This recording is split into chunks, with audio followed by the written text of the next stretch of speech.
सच तो यह है कि अभी ईद पे नमाज पढ़ने के लिए भी नए नियम बनाए गए और जो नमाज पढ़ रहे थे उनके पीछे पुलिस कर्मचारी लाठी लेकर खड़ा था, मैंने खुद देखा सर।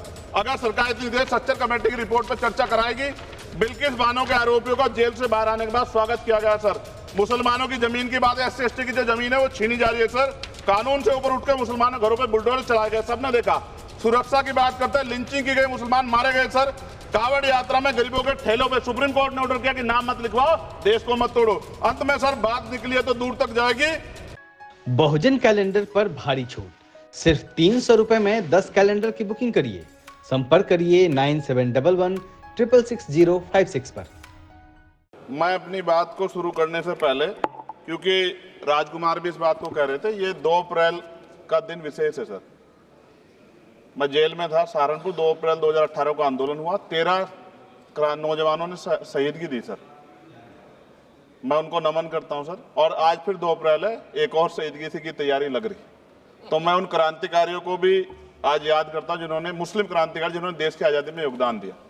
सर, अंदाजे जमाना कहता है कि मौजे हवा रुख बदलेंगी, अंगारों से गुलशन फूटेगा, शबनम से सरारे निकलेंगी। वक्फ संशोधन विधेयक 2024 संवैधानिक मूल्य एवं सांप्रदायिक सौहार्द के लिए गंभीर खतरा है। वक्फ संशोधन विधेयक 2024 संवैधानिक अधिकारों, विधिक सिद्धांतों और धार्मिक स्वतंत्रता पर गंभीर आघात है। विधेयक वक्फ प्रबंधन को कुशल और प्रभावी बनाने का दावा करता है, लेकिन इसके 44 संशोधन इन वादों को पूरा करने में असफल है। हमारा मानना है कि इस संशोधन से स्पष्टता, साक्ष्य और मूल कारण विश्लेषण का अभाव होगा।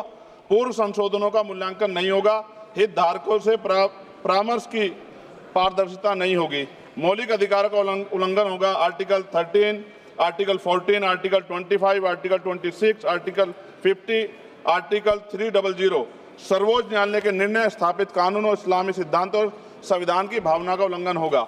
असत्य वादे बनाम वास्तविक प्रभाव, विधेयक सुधार और सशक्तिकरण का दावा करता है, लेकिन वास्तव में धार्मिक संपत्तियों के पुनः वर्गीकरण, जब्ती का प्रावधान संशोधन 39A, ऐतिहासिक मस्जिदों, कब्रिस्तानों को सरकारी संपत्ति घोषित करना, जिससे सांप्रदायिक तनाव पैदा होगा।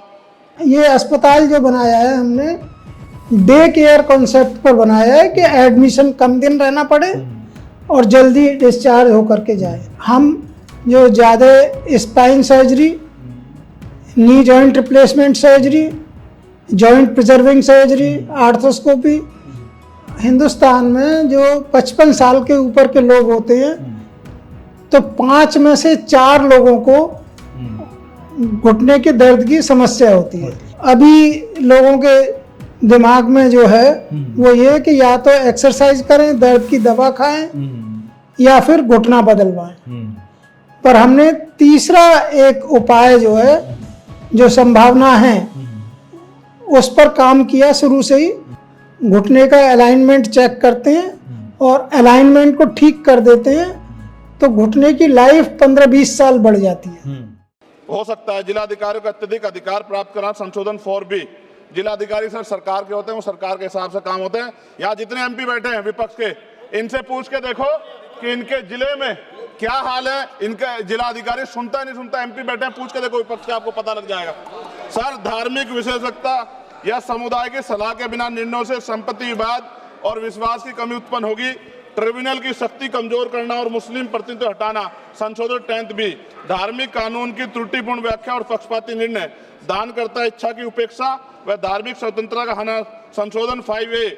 दानकर्ता द्वारा समर्थन वापस, जिससे सामुदायिक संस्था कमजोर हुई। गैर मुस्लिमों द्वारा स्थापित वक्फ सुरक्षा समाप्त करना, संशोधन 104 की समाप्ति।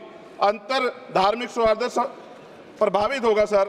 सदियों पुरानी धार्मिक संपत्तियों पर सीमा अधिनियम लागू करना, संशोधन 27B। कब्जा की गई संपत्तियों की स्थायी हानि, धार्मिक विषयों को दरकिनार कर वक्फ निर्धारण करना, संशोधन 6C।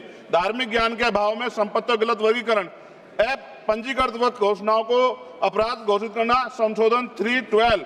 भय के माहौल में धार्मिक दान में गिरावट, मनमाने सर्वेक्षण को और वर्गीकरण की अनुमति देना, संशोधन 8A। धन्यवाद वकील साहब। सर, अभी पूरा दो जाने दो। सारी धाराएं पढ़ दोगे आप तो? सर 2 मिनट में खत्म करूंगा और ये इंपॉर्टेंट है सर, मौका दीजिए सर। बिना जवाबदेही के बड़े पैमाने पर वक्फ संपत्तियों का पुनः वर्गीकरण, प्रशासनिक भ्रम और प्रभावशीलता को नुकसान पहुंचाना, संशोधन 12D। कानूनी विवादों और कुप्रबंधन को वक्फ बोर्डों की विश्वसनीयता का नुकसान, स्पष्ट आधारों पर राज्य द्वारा वक्फ बोर्ड को भंग करने का अधिकार संशोधन 3C, राज्य के व्यापक विरोध प्रदर्शन धार्मिक लक्ष्य का लक्ष्य है। सार्वजनिक हित के नाम पर वक्फ प्रशासन पर पूर्ण नियंत्रण संशोधन 37C2, व्यापक स्तर पर अशांति विरोध प्रदर्शन कानून व्यवस्था गंभीर स्थिति।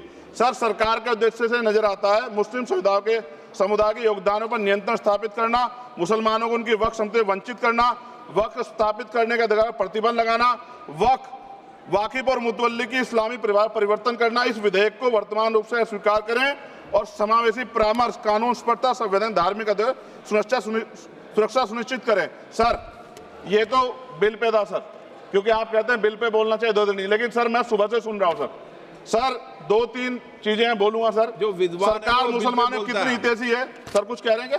जो विद्वान होता है वो बिल पे बोलता है। सर बस खत्म कर रहा हूं। सरकार कितनी हितैषी है सर?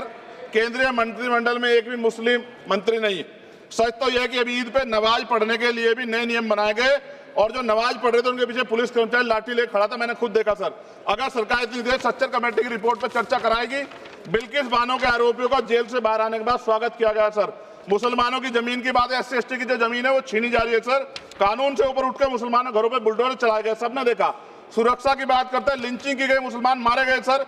कावड़ यात्रा में गरीबों के ठेलों पे सुप्रीम कोर्ट ने ऑर्डर किया कि नाम मत लिखवाओ, देश को मत तोड़ो। अंत में सर बात निकली है तो दूर तक जाएगी। पार्टी सरकार के नेता यात्रा निकाल के कहते हैं मुसलमानों को भगाओ, और कहीं एक मुस्लिम MP पिछली बार सर उनको क्या क्या शब्द निकले, कोई निंदा नहीं हुई सर, और उसका प्रमोशन हुआ। और कभी आपके नेता कहते हैं सरकार गोली मारो, और आप हिंदू राष्ट्र की बात करते हैं सर। मेरा ये कहना है सर, मैं इसका पुरजोर विरोध करता हूं और अपनी एक शायरी के साथ खत्म करूंगा। तो बहुत सुनी मैंने आज दोनों तरफ, जब तक ना बदले जालिम हुकूमत का मिजाज, एहतजाज एहतजाज एहतजाज, और ये तब तक रहेगा जब तक सर अपनी सरकार सोच नहीं होती। धन्यवाद सर।